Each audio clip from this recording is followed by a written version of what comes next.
Oke, ada chat lagi sebentar. Siapa ini? Chat. Oke, ya. Baik.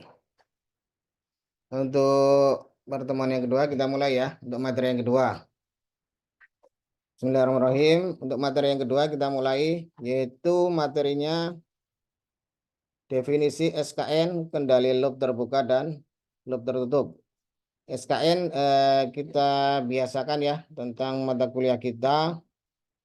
SKN itu sistem kendali nirkabel. Jadi saya singkat kuliah kita menjadi kuliah SKN ya, sistem kendali nirkabel. Jadi biar mudah untuk pengucapannya.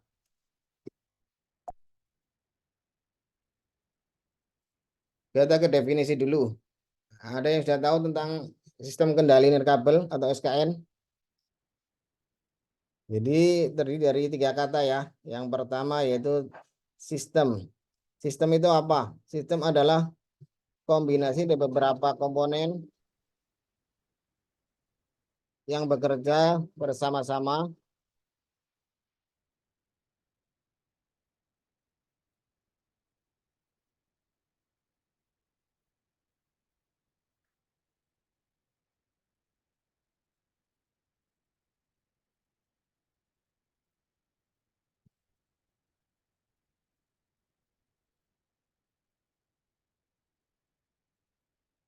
Jadi sistem itu apa? Yaitu kombinasi dari beberapa komponen yang bekerja bersama-sama melakukan sesuatu secara untuk sasaran tertentu. Jadi kombinasi beberapa komponen ya, komponen elektronik yang bekerja bersama-sama melakukan sesuatu untuk sasaran tertentu. Jadi itu adalah sistem gabungan dari beberapa komponen bekerja bersama-sama untuk eh, mencapai sasaran tertentu adalah sistem ya.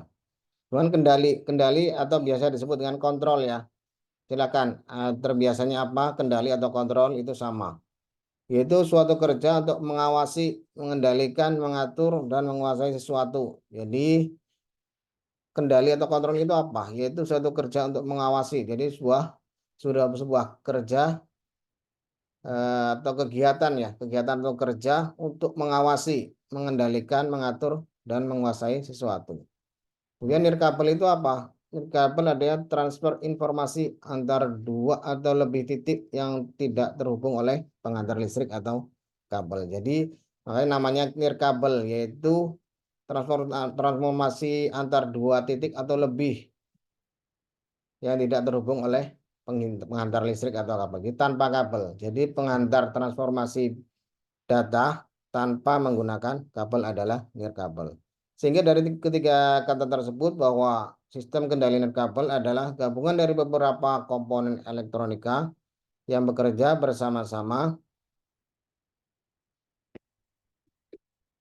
dalam mengawasi, mengendalikan, mengatur, dan menguasai sesuatu untuk mencapai sasaran tertentu tanpa menggunakan penghantar listrik atau kabel. Jadi pengendalian yang dilakukan oleh komponen secara bersama-sama tanpa menggunakan kabel. Jadi itu adalah sistem kendali nirkabel.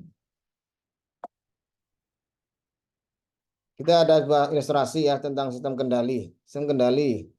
Jadi untuk mengontrol sebuah variabel untuk mendapatkan nilai yang diinginkan. Contohnya apa? Yaitu perangkat penyejuk ruangan. Jadi untuk AC itu adalah luarannya yang ingin diharapkan adalah ruangan yang sejuk. Jadi apabila suhu ruangan memanas, maka AC akan menyala. Nah, kemudian ketika ruangan sudah dingin, maka AC tersebut akan mengurangi penyejukan dinginnya. Jadi dengan cara pengaturan pada set point suhu ruangan itu akan mengendalikan kemudian sistemnya akan mengatur suhu ruangan tersebut.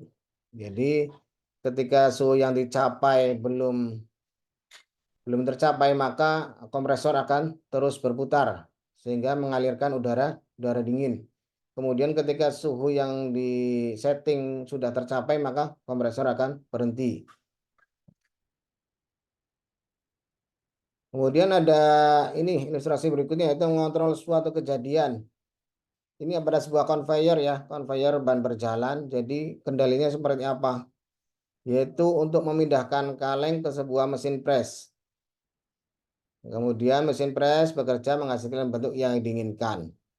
Kaleng yang sudah dipres dikeluarkan dari mesin. Jadi itu adalah sebuah kendali untuk mengatur sebuah conveyor atau pada ban berjalan.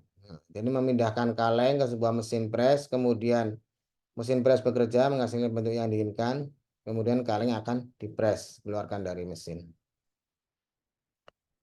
Nah, terus ada lagi sebuah pengendali atau pengontrol apakah suatu kejadian terjadi atau tidak.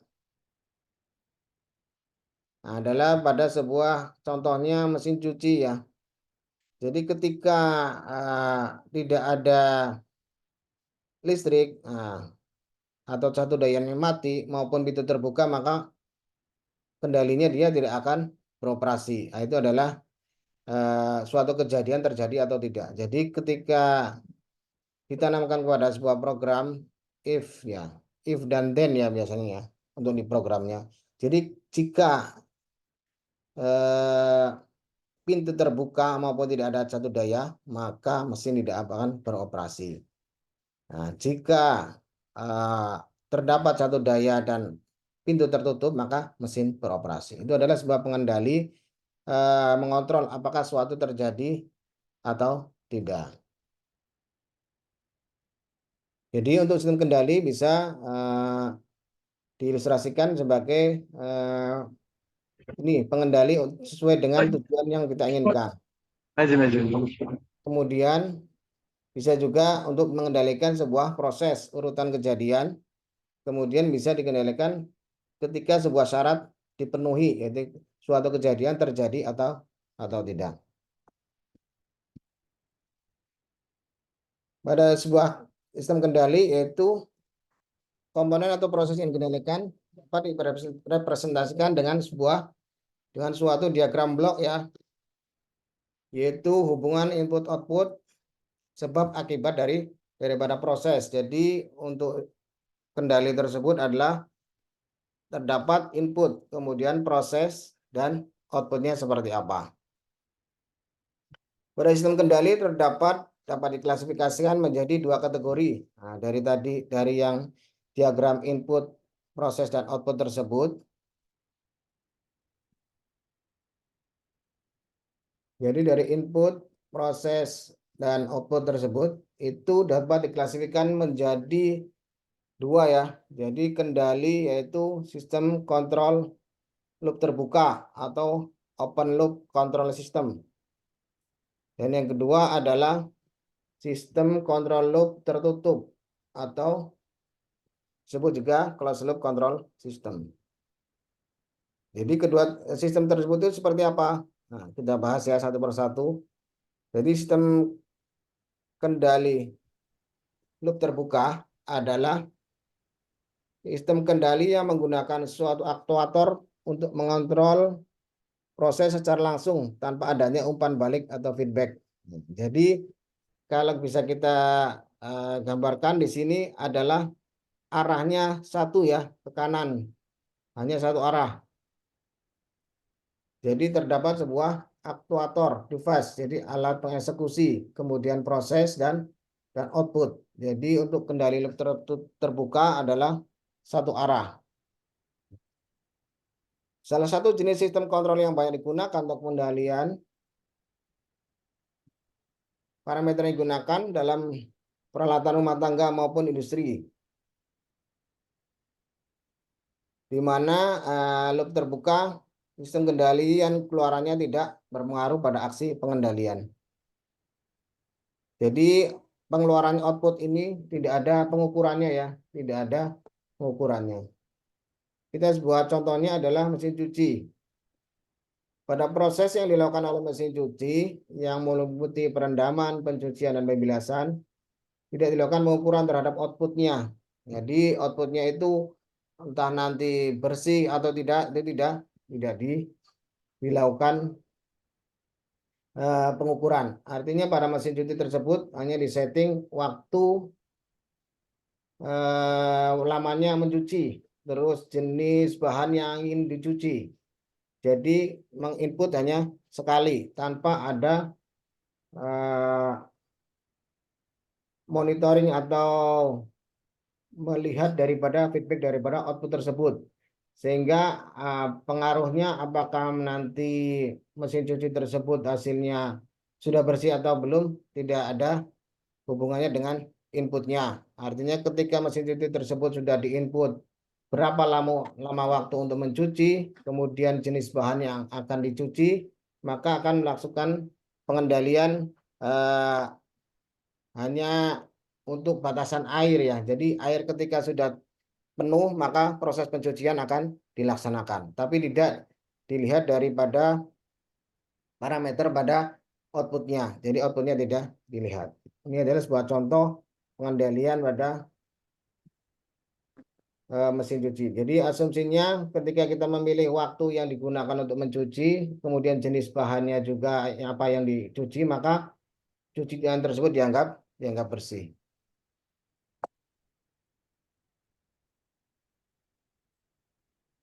Jadi untuk yang terbuka ini termasuk dalam sistem kontrol manual, di mana proses pengaturannya dilakukan secara manual oleh operator dengan mengamati keluaran secara visual. Kemudian dilakukan koreksi variabel-variabel kontrolnya untuk mempertahankan hasil keluarannya. Jadi sini dicontohkan adalah sebuah pemantauan pada ketinggian air. Ya, jadi pemantauan pada ketinggian air, di mana parameternya adalah ketinggian air itu setinggi 75%. Jadi operator itu akan melihat apakah ketinggian sudah 75%. Ketika sudah memenuhi 75%, maka akan menutup valve atau keran air. Jadi inputannya adalah dari manual ya. Sudah terlihat parameternya sudah mencapai, maka kontrolernya akan menutup keran sehingga air tidak masuk. Jadi sudah terpenuhi untuk outputnya. Jadi ini ada sebuah contoh lagi, yaitu ketika ada sebuah mesin air pemanas. Sama juga, yaitu ketika operator itu melihat daripada termometer itu sudah mencapai suhu yang diinginkan, maka akan menutup valve-nya ya, valve uapnya, sehingga pemanasan akan berhenti. Jadi ini adalah sebuah contoh daripada kendali loop terbuka. Jadi pada sistem kontrol tidak dapat melakukan koreksi variabel untuk mempertahankan hasil keluarannya. Jadi perubahannya dilakukan secara manual oleh operator setelah mengamati hasil keluarannya melalui alat ukur. Jadi contohnya di sini alat ukurnya adalah termometer. Atau di sini ada alat ukur untuk ketinggian air, dia ada alat ukurnya yaitu ketinggian meternya berapa. Ini kita contohkan lagi dengan untuk pada CD player ya. Jadi ketika CD player itu dihidupkan, maka akan memutar sesuai dengan setting yang sudah diterapkan. Jadi hanya memutar saja langsung. Jadi ketika input masuk sebuah CD, maka CD akan memutar secara konstan. Jadi tidak ada umpan balik daripada kecepatan putaran daripada motor DC tersebut. Jadi yang dibutuhkan adalah kecepatan yang konstan daripada perputarannya.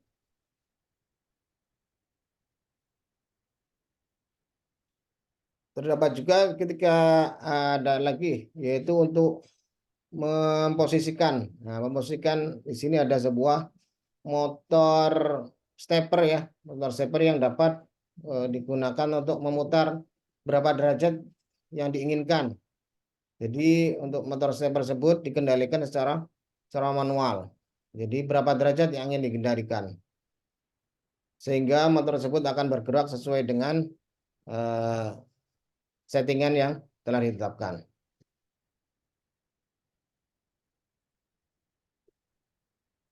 Kemudian untuk kendali loop tertutup, yaitu tadi sudah terbuka sudah ya kita bahas. Sekarang yang tertutup itu apa? Yaitu kendali menggunakan pengukuran sinyal output dan feedback output untuk membandingkannya dengan output yang diinginkan. Nah, jadi ada feedbacknya. Jadi outputnya seperti apa? Kalau tadi kendali loop terbuka itu satu arah ya, satu arah kanan. Dari diagram bloknya adalah ke kanan semua. Ketika loop tertutup itu ada sebuah feedback. Jadi ada parameter pengukuran pada output. Dibandingkan output tersebut kemudian akan sebagai masukan. Jadi ketika output tersebut belum tercapai, maka akan terus melakukan pengendalian. Jadi sini kita contohnya, yaitu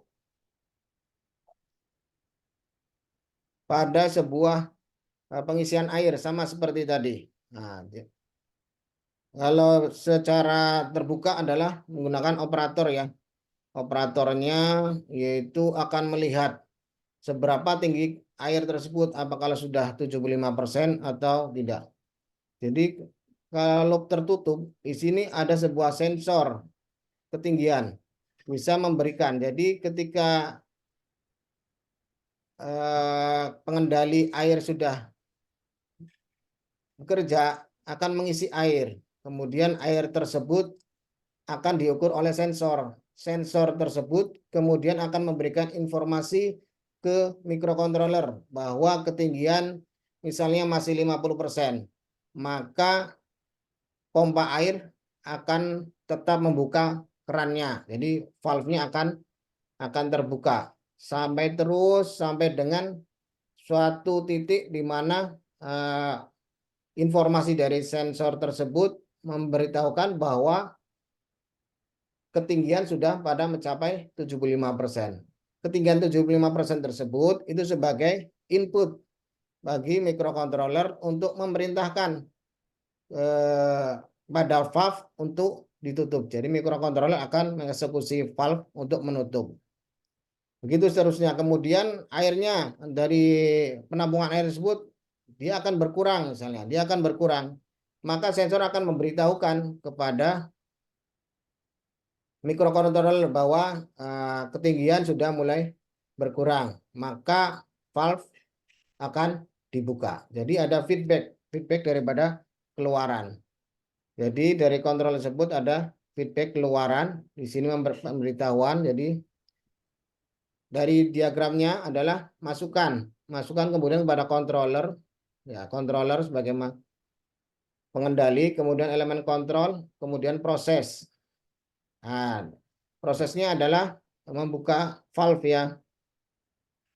Kemudian ada keluaran. Keluaran adalah daripada ketinggian daya tampung air tersebut. Ketika sensor memberitahukan bahwa mengirimkan data apabila sudah tercapai 75%, maka mikrokontroler akan menutup valve sehingga ketinggian dari penampung air tidak melebihi 75%. Sini sama halnya dengan pemanas.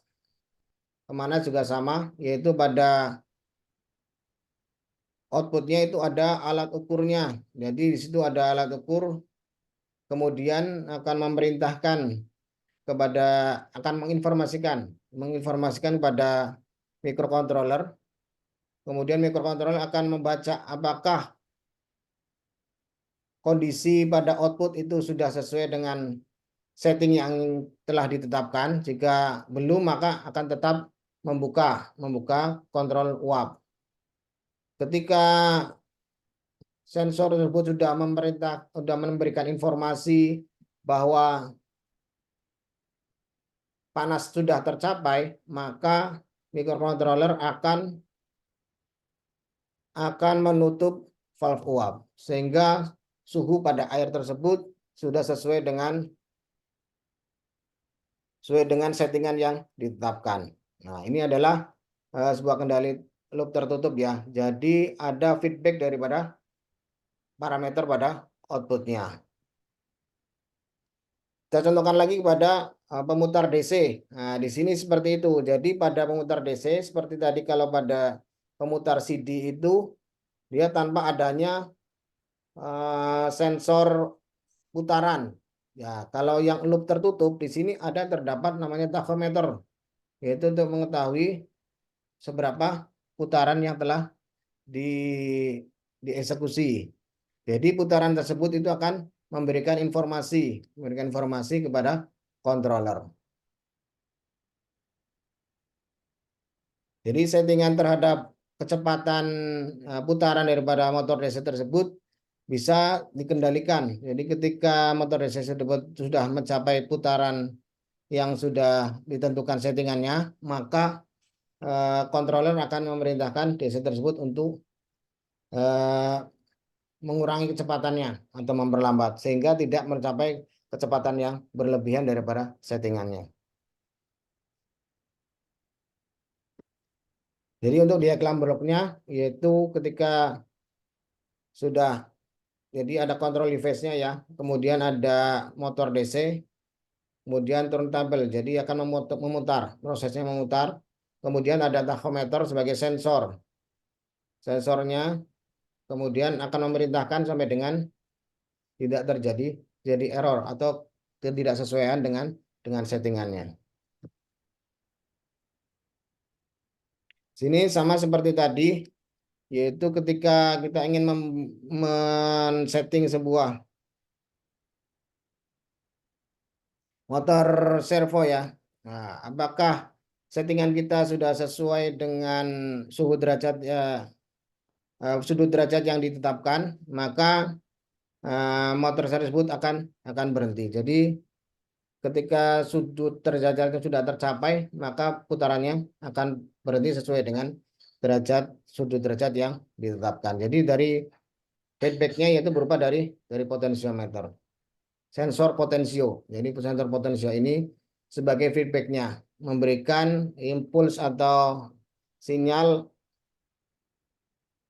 kepada controller.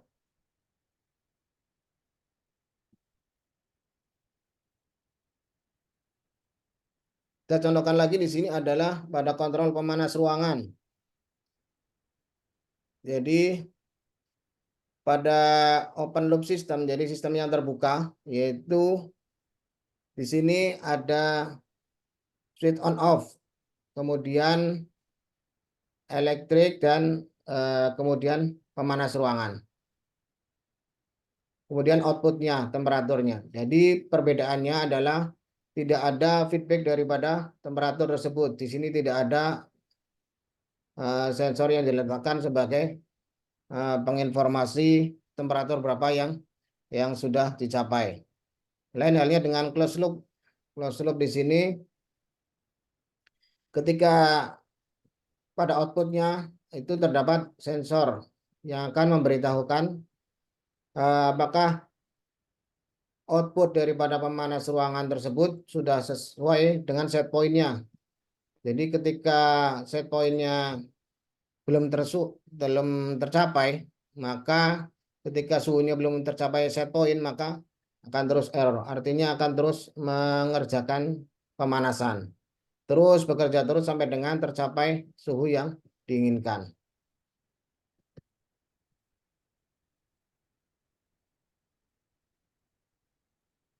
Ini sama ya, di sini adalah kita contohkan untuk memprogram yaitu untuk pemanasan. Di sini terdapat komputer sebagai pemrograman input, kemudian ada interface, nah, ada amplifier, kemudian ada relay. Relay yaitu sebagai pengeksekusi, yaitu akan menghidupkan atau mematikan pemanas. Kemudian ada termometer yaitu sebagai sensornya, kemudian dikonversi ke ADC converter, AD converter. AD converter tersebut akan masuk ke interface, masuk ke dalam komputer lagi. Jadi AD itu apa? AD itu analog to digital. Jadi analog to digital converter. Jadi hasil dari output pembacaan termometer adalah berupa data analog, kemudian dikonversi menjadi data digital. Jadi AD converter masuk ke dalam interface, kemudian diolah kembali. Nah, di sini pengolahannya menggunakan komputer ya. Kalau di sini, apakah pemanasnya sudah tercapai atau tidak? Jika sudah tercapai, maka heaternya, relaynya akan terputus ya, artinya tidak memanas. Jadi relay akan tidak bekerja.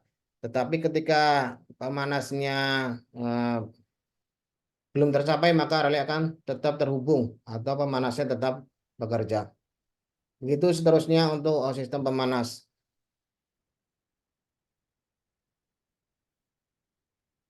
Ya, ini sama seperti tangan robot. Ya, sini tangan robot adalah dipantau dengan apa? Untuk feedbacknya apa? Feedbacknya adalah dari ada kamera televisi ya. Jadi di sini ada kayak CCTV, di sini dua kamera. Bukan CCTV saja, tapi kamera yang dapat memberikan informasi ke controller. Jadi tentang terkait dengan posisi ya, posisi daripada alat yang akan dikerjakan. Jadi si robot tersebut bisa mengerjakan sesuai dengan kondisi pada alat tersebut. Jadi pada outputnya artinya di sini ketika tidak ada barang maka si robot tersebut tidak akan memindahkan lengannya, tidak akan bekerja. Artinya informasi daripada CCTV kamera itu menginformasikan bahwa tidak ada barang di sini sehingga lengan robot tidak akan bekerja. Kemudian ketika ada barang yang akan dipindahkan, kamera tersebut akan menginformasikan bahwa tersebut ada barang yang akan dipindahkan, maka lengan robot tersebut akan mengerjakan memindahkan alat tersebut. Jadi berdasarkan informasi daripada sensor, di sini sensornya malah adalah kamera ya. Jadi secara visual itu bisa sebagai input feedback. Jadi lengan robot itu akan bekerja atau tidak. Nah, di sini ada juga sebagai sekarang sudah banyak sekali ya mobil otonom. Jadi tanpa tanpa adanya driver, apa ya, supir secara manual, artinya sudah dikontrol secara sistem. Dari situ itu akan banyak sensor yang akan diterapkan, yaitu ada sensor jarak, bisa juga ada sensor kamera. Kemudian ada satelit juga. Nah, di situ adalah sebuah input ya, input bagi controller untuk mengendalikan eh, setirnya apakah belok atau tidak, kemudian mengendalikan kecepatannya, kemudian mengendalikan pengeremannya. Jadi ini sebuah kendali loop tertutup juga. Jadi adanya input dari luar itu sebagai eh, masukan untuk controller untuk mengeksekusi atau mengendalikan setir mobil, gas maupun maupun remnya. Apa sih perbedaannya open loop dengan closed loop ya? Jadi ada kelebihan dan kekurangannya. Untuk yang open loop itu adalah yang pertama kelebihannya konstruksinya sederhana, yaitu perawatan mudah dan murah. Kemudian tidak ada persoalan kestabilan. Kemudian cocok untuk output yang sukar diukur. Dengan kelemahannya adalah tidak dapat memberikan koreksi jika gangguan ketepatan hasil bergantung pada kalibrasi. Untuk closed loop seperti apa kelebihannya, yaitu jika terdapat gangguan yang tidak diramal maka mudah dikendalikan. Nah, ini kelebihannya ya, karena ada feedbacknya, karena ada umpan baliknya dari sensor yang ditanam. Kelemahannya apa? Yaitu kestabilan, yaitu karena cenderung terjadi kesalahan akibat koreksi yang berlebih. Kemudian jumlah komponen lebih banyak dan mahal. Jadi memang untuk yang closed loop itu komponennya lebih banyak dan lebih mahal. Tapi ini secara otomasi. Oke, untuk kuliah kita yang materi yang kedua sudah sampai di sini ya, sampai open loop dan closed loop. Silakan, barangkali ada yang ingin ditanyakan.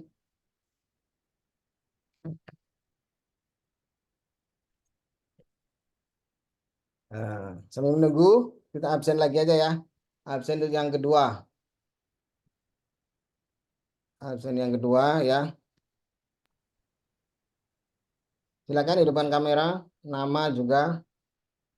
Oke, 1, 2, 3. Satu kali lagi. 1, 2, 3. Baik, ada yang ingin tanyakan? Silakan. Mudah ya. Kuliahnya mudah kan? Jadi kita pengendali. Sini gambarannya yang terkait dengan definisi tadi sudah, kemudian tentang apa sih open loop, apa itu closed loop terhadap sistem kendali. Baik, gimana? Ini udah hampir jam 6, ya kita bisa persiapan untuk berbuka puasa. Ada yang ingin ditanyakan? Oke, jika tidak ada, kita akhiri ya kuliah kita kali ini. Gimana? Udah cukup? Pak, izin Cukup, Pak. bertanya, Pak. Ya, Wah, silakan. cukup, Pak.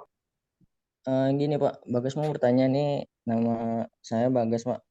Ya, NPM 214210038. Jadi nih, Pak, untuk Bagas yang mengarah ke inilah, Pak, kontrol loop tertutup nih, Pak. ya, Jadi kan Bagas kan kerjanya di tangki minyak nih, Pak. ya betul. Ya, silakan. Nah, jadi kondisinya nih masih sistem terbuka gitu, Pak. Hmm, Jadi kan semua serba-serbi pakai operator gitu kan, Pak ya. ya betul betul. Nah, jadi itu tercetuslah pikiran Bagas kan untuk buat proyek entah itu untuk tugas akhir gitu Pak. Jadi jalan transfer minyak nih Pak kan ada berbagai campuran nih 3 jenis minyak.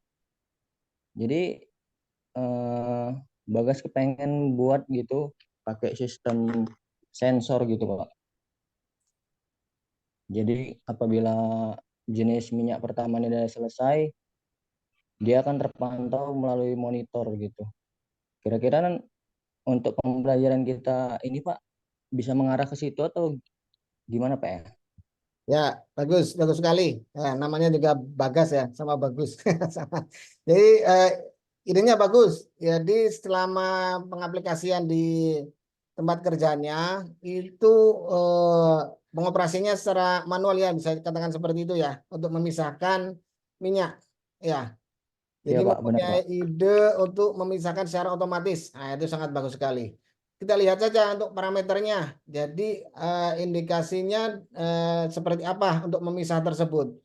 Nah, dari situ bisa di, dibedakan misalnya berdasarkan warna. Ada contohnya itu untuk sensor-sensor warna. Jadi misalnya minyak ini warna apa, minyak ini warna apa itu bisa bisa di bisa dipisahkan. Kemudian parameter seperti apa sih untuk minyak tersebut? Itu akan sangat bagus sekali. Jadi persilahkan untuk tugas akhirnya nanti bisa diarahkan ke situ. Pada teman-teman yang lain juga untuk di lingkungan kerjanya seperti apa?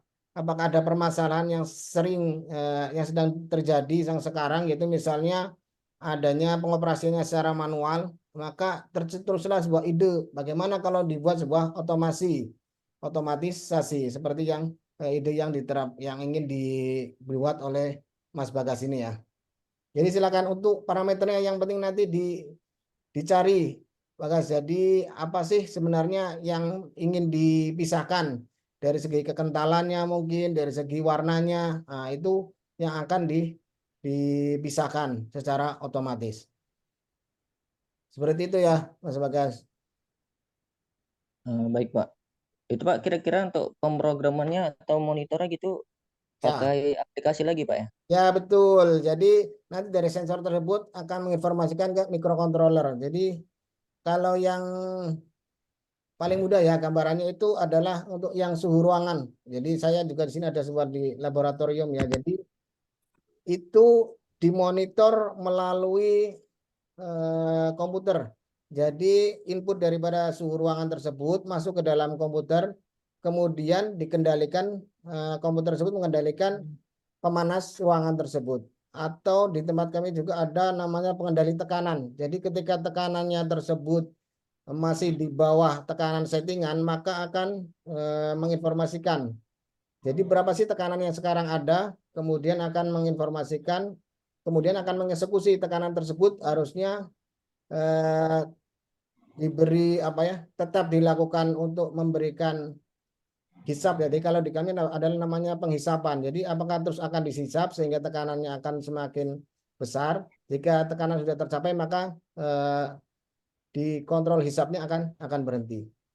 Jadi seperti itu. Jadi sirkulasinya tergantung daripada sensor yang ditanam nanti. Sensornya kemudian memberikan feedback, kemudian dari controller tersebut akan mengolah apakah akan tetap dikerjakan atau berhenti. Itu pasti programnya harus tertanam ya. Jadi pemrogramannya untuk yang paling sederhana yaitu tadi dengan menggunakan WMOS. WMOS di satu itu kecil barangnya. Itu nanti akan terhubung dengan WiFi. WiFi itu akan terhubung dengan komputer sebagai pengendali. Bisa juga dari WMOS tersebut langsung mengeksekusi aktuator. Jadi WMOS itu bisa berdiri sendiri maupun bisa berdiri dengan adanya komputer. Seperti itu, Pak Gas. Baik, Pak. Terima kasih, Pak. Ya, silakan yang lain. Pak, untuk WMOS itu bisa beroperasi 24 jam. Ya, bisa. Artinya WMOS itu kan perangkat komputer juga ya, perangkat elektronik. Nah, jadi untuk pelaksanaannya dia bisa dilaksanakan selama 24 jam. Pengendalinya misalnya kita pengendali apa ya, satu dayanya misalnya dia terletaknya kita taruh sensor atau pengendalinya di luar ruangan tanpa adanya kabel listrik, maka bisa menggunakan satu dayanya ini ya, panel surya. Jadi dengan adanya sel surya tersebut sebagai satu daya yang memberikan daya listrik ke WMS tersebut. Jadi bisa diletakkan di luar jangkauan daripada listrik. Jadi untuk tegangannya pun 5 volt ya, kecil tegangannya, dan 3,3 volt.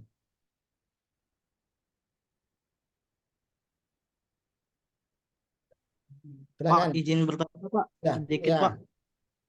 Pak, untuk sensor yang melalui kamera itu harus disetting lagi atau sudah tinggal pakai ya Pak?